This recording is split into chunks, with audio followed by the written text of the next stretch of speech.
तो आज का WWE स्मैकडाउन हो चुका है खत्म और आज का स्मैकडाउन बहुत ही बढ़िया था। उसकी पूरी हाइलाइट्स मैं आपको बताऊंगा। और यहाँ मेन चीज़ ये थी कि रोमन रेक्स ने अपनी royal rumble 30 man royal rumble match के लिए एंट्री अनाउंस कर दी है। और यहाँ जॉन सीना और रोमन रेक्स का जो आप सामने पोस्टर देख सकते हैं कुछ ज़्यादा ही खतरनाक लग रहा है। और अभी तो इसमें सीएम पंग, रैंडी ऑर्टन जैसे बड़े बड़े नेम भी आने बाकी हैं और वो तो आगे होगा ही। सेथ रॉलिन्स, सीएम पंग और भी आएंगे। और उससे पहले मैं आपको ये चीज़ बताता हूँ, आप स्टैट्स देख रहे हैं सामने, ये रोमन रेक्स से स्टैट है रॉयल रंबल में जो कि बहुत ही ज़्यादा बढ़िया है। आप एक बार स्टैट्स देखिए। 2014 में हार गए थे वो याद है, जब बटिस्टा के साथ थे। 15 में तो जीते थे, 16 में ट्रिपल एच जीते थे पर वो थर्ड प्लेस पे आए थे जब डीन एमरोज बचे थे। 2017 में रैंडी ऑर्टन के साथ थे वो जो हार गए थे। और 18 में शिंस्के नाकामुरा और 2020 में यहाँ पर ड्रू मैकिंटायर के साथ। और ये अभी आने वाले 5 साल के बाद यहाँ पर रॉयल रंबल में हमें एंट्री लेते हुए दिखेंगे। कुछ ज़्यादा ही खतरनाक चीज़ हमें यहाँ देखने मिल रही है कि रोमन रेंस को ऑफिशियली पॉल हेमन ने अनाउंस किया आज के स्मैकडाउन में। यहाँ पहले तो स्टार्टिंग में पॉल हेमन ये बताते हैं कि कैसे जो रोमन रेंस है वो ओनली ट्राइबल चीफ है। और उसके बाद वो तारीफें करते हैं और फिर बोलते हैं रोमन रेंस ने आज मेरे को एक काम के लिए भेजा है।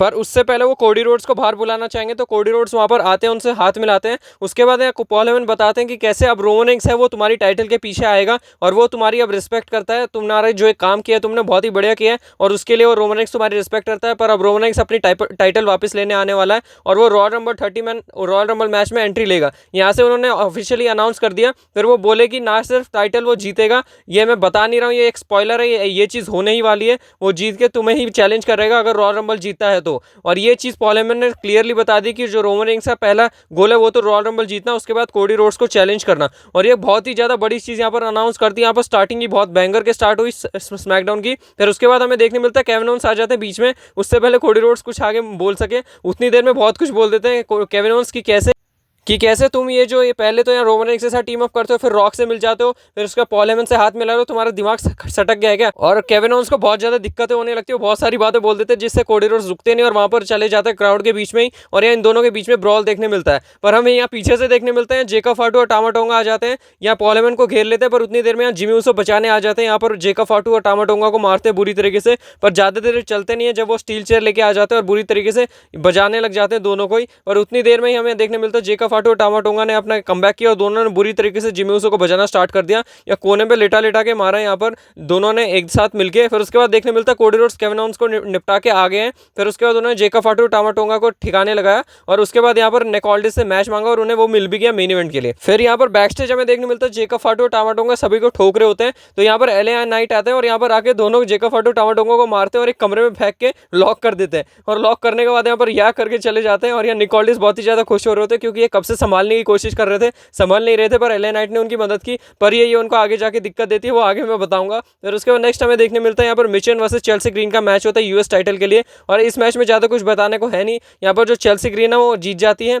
और यहाँ पाइपर नेवन की जो बहुत ही ज़्यादा डिस्ट्रैक्शन हमें बीच बीच में देखने मिलती है। और यहाँ पर मैच था वो तो ठीक ठाक था, ये बस फिलर मैच था आज के शो में क्योंकि 3 घंटे का हो चुका है। उसके बाद मैच के बाद पाइपर नेवन और चेल्सी ग्रीन ने अटैक किया मिचन के ऊपर और यहाँ से चले जाते हैं। फिर नेक्स्ट हमें यहाँ पर देखने मिलता है जो एंजेला गार्जा है और उनकी टीम यहाँ पर प्रीटी डेडली को फेस करती है। और ये जो मैच था ये बहुत ही ज़्यादा बढ़िया मैच था। ये दोनों के दोनों ही टैग टीम यहाँ पर अभी ग्रो कर रही है, तो यहाँ पर ये जो मैच था उसके हिसाब से बहुत ही बढ़िया था। और यहाँ पर जो इनका जो दोनों का फिनिशर हमें देखने मिला एंजेला गार्जा का, वो बहुत ही ज़्यादा बढ़िया था। यहाँ उठाते हैं और घुमा के मारते हैं जो कि अलग ही खतरनाक सा फिनिशर था और यहाँ जीत जाते हैं।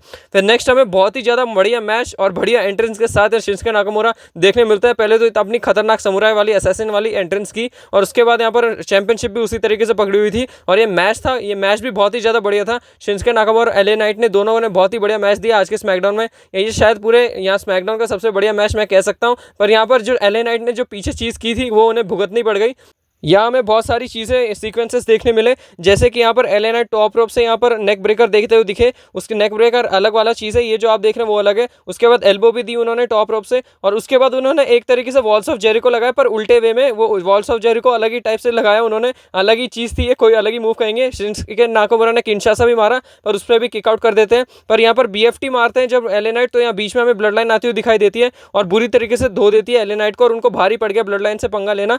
पर उतनी देर में हमें देखने मिलता है कोडी रोड्स और जिमी ऊसो आते हैं, वो संभाल लेते हैं इन दोनों को वापस से आके। और पूरे टाइम यही दिखाया जा रहा है जो न्यू ब्लड लाइन है बहुत ही ज्यादा गुस्से में है और यहाँ पर कोडी रोड्स और जिमी ऊसो भी उनसे लड़ रहे हैं। फिर नेक्स्ट हमें यहाँ देखने मिलता है MCMG versus Austin Theory and Grayson Waller. और ये जो मैच था ये बहुत ही बढ़िया टैग टीम मैच हमें यहाँ दोनों के बीच में देखने मिला। यहाँ पर भले ही यहाँ पर एक दिक्कत है कि ऑस्टिन थ्योरी को अलग से क्यों नहीं डाल रहे हैं, ये बहुत ही बड़ा स्टार है, यहाँ पर अलग से उनको रख सकते हैं और ट्रिपल एच इन पे ध्यान देंगे तो बहुत ही बढ़िया रहेगा। तो यहाँ जिससे कि जो ऑस्टिन थ्योरी है वो हमें नेक्स्ट मेगा स्टार देखने मिल सकते हैं और बहुत ही बढ़िया यहाँ पर परफॉर्म करेंगे थ्योरी। बाकी ये जो मैच की बात की जाए तो मैच भी बहुत ही बढ़िया डिलीवर किया दोनों ही टैग टीम ने। और यहाँ पर आखिरी में हमें देखने मिलता है जो एमसीएमजी है वो बहुत ही बढ़िया तरीके से डोमिनेटिंग वे में यहाँ पर विक्ट्री अर्न करती हुई दिखती है। और अभी भी यहाँ पर ग्रेसन वॉलर और ऑस्टिन थ्योरी एक ही साथ टीम अप है। देखो इनकी जो टीम कब टूटती है, पहले तो ऑस्टिन थ्योरी यहाँ से निकलेंगे, उसके बाद ही उनका जो अलग सिंगल रन वाला पुश है वो मिलेगा। और फिर नेक्स्ट हम बात करें तो यहाँ पर टिफनी स्ट्रैटन हमें आती हुई दिखती है स्मैकडाउन में और ये न्यू वुमेन्स चैंपियन है। वो स्टार्टिंग में हमें आके बताती है कि कैसे यहाँ पर जो टिफनी स्ट्रैटन है वो सब लोग सोचते थे कि वो फद्दू है, पर एक्चुअल में जो सारे पागल हैं वो लोग थे। उन्होंने मेरे को सोचा कि मैं एक पागल हूँ, मेरे को कुछ पता नहीं है, पर मैंने सही तरीके से कैश इन किया।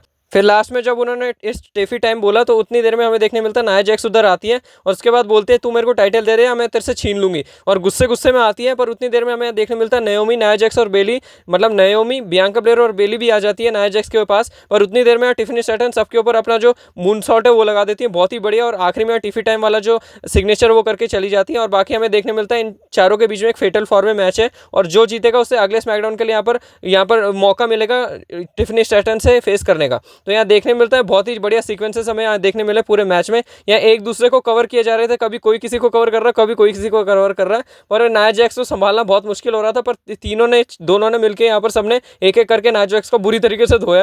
या नाया जैक्स को बचाया जा रहा था पूरे मैच में, देखा जा सकता था कभी बेली मार रही है, कभी नाओमी मार रही है, कभी बियांका ब्लेयर मार रही है। और ये जो मैच था ये बहुत ही ओवरऑल ठीक ठाक था। बाकी हमें यहाँ पर देखने मिलता है जब नाया जैक्स होती है वो बाहर की तरफ होती है, मतलब रिंग साइड पे होती है, तो बियांका ब्लेयर भी आती है और बियांका ब्लेयर बुरी तरीके से नाया जैक्स को धक्का मारती है, जिसकी वजह से बियांका ब्लेयर और नाया जैक्स दोनों बाहर गिर जाते हैं। और आखिरी में हमें देखने मिलता है जो रिंग में बसते हैं वो नाओमी और बेली होते हैं। तो यहाँ पर बेली अपना मूव मारती है फिनिशर और उसके बाद बेली जीत जाती है। तो नेक्स्ट वीक हमें देखने मिलेगा Bayley versus Tiffany Stratton women's championship के लिए। तो नेक्स्ट हमें यहाँ मेन इवेंट देखने मिलता है new blood line versus Cody Rhodes and Jimmy Uso. और यहाँ जिमी ऊसो और कोडी रोड्स बहुत ही बढ़िया लग रहे थे आपस में टैग टीम करते हुए। और ये जो मैच था वो भी उसी प्रकार था कि दोनों की जो केमिस्ट्री इन रिंग मैच बहुत बढ़िया दिख रही थी। यहाँ कोडी रोड्स और जिमी ऊसो ने आज बहुत सारी सुपर किक्स यहाँ पर ठोकी है न्यू ब्लड लाइन के ऊपर। और बाकी जो जेका फाटू का डोमिनेंस है वो तो हमें देखने मिलता है। पर यहाँ जो मैच में एक खतरनाक चीज़ ये हो गई कि यहाँ पर मैच तो चल ही रहा था, यहाँ पर बहुत बढ़िया यहाँ पर कर रहे थे कोडी रोड्स और जिमी ऊसो, पर उतनी देर में हमें क्या देखने मिलता है कि जहाँ केविन ओन्स आ जाते हैं पीछे से और कोडी रोड्स केविन ओन्स को देख के बौखला जाते हैं और गुस्से में आ जाते हैं। और ये चीज़ देखने के बाद मतलब यार जिमी ऊसो को अकेले छोड़ के चले गए कोडी रोड्स। यहाँ रिंग में छोड़ चुके हैं जिमी ऊसो को और टामा टोंगा जेका फाटू बुरी तरीके से उन्हें बजा रहे हैं। पर कोडी रोड्स का ध्यान और ही कहीं है, वो जाके केविन ओन्स के साथ लड़ने लग जाते हैं। और देखने मिलता है जो केविन ओन्स और कोडी रोड्स हैं वो आपस में बहुत बुरी तरीके से लड़ रहे हैं और चले जाते हैं लड़ते लड़ते। या जिमी ऊसो बेचारे अकेले फंस जाते हैं रिंग में और बुरी तरीके से पिट जाते हैं और मैच भी जीत जाती है न्यू ब्लड लाइन। और यहाँ कोडी रोड्स को कुछ ना कुछ तो पॉइंट यहाँ पर मिलेगा, मतलब जिमी ऊसो को मिलेगा कि कोडी मेरे को बीच में छोड़ के क्यों भाग गया। और हमें देखने मिलता है जो कोडी रोड्स और केविन ओन्स है वो दोनों आपस में बाहर लड़ रहे हैं और दोनों ऊपर से गिर जाते हैं दो टेबल पे। उसके बाद हमें देखने मिलता है इसी तरीके से स्मैकडाउन एंड होता है जहाँ केविन ओन्स और कोडी रोड्स हैं वो दोनों के दोनों पड़े हुए हैं। तो आज का जो स्मैकडाउन था ओवरऑल बहुत ही बढ़िया था। और बाकी बात की जाए सोलो सिकोआ की तो वो अगले स्मैकडाउन के लिए एडवर्टाइज हैं, वो आएंगे अगले स्मैकडाउन में और शायद एक्नॉलेज करते हुए देख सकते हैं रोमन रेंस को। और बाकी जेका फाटू क्या पता उन्हें बिट्रे कर दे। तो बहुत सारी चीज़ें अगले स्मैकडाउन के लिए भी बचा के रखी है WWE वालों ने, वो भी बढ़िया जाने वाला। बाकी आज का भी बहुत ही बढ़िया शो था।